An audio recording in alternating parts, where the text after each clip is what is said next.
Hey, Julie has written some great articles for our website at DannyLipford.com. Special section called Around the Yard. And Julie, occasionally you hit on a subject that a lot of people are interested in, and one of them involves this bird feeder.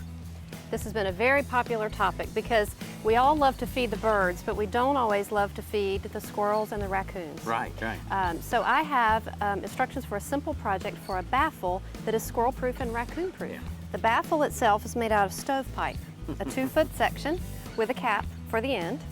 You can buy this already cut. It comes in black. It also comes in possibly other colors or paintable galvanized. Boy, that was tricky putting that lid on there, though, the top of it. And also, you know, having to drill the hole, of course, dead center, same diameter as this.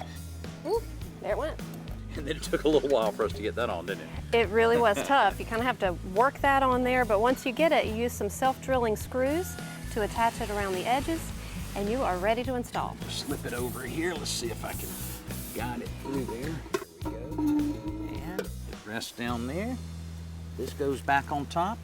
And tonight dinner will be for just the birds.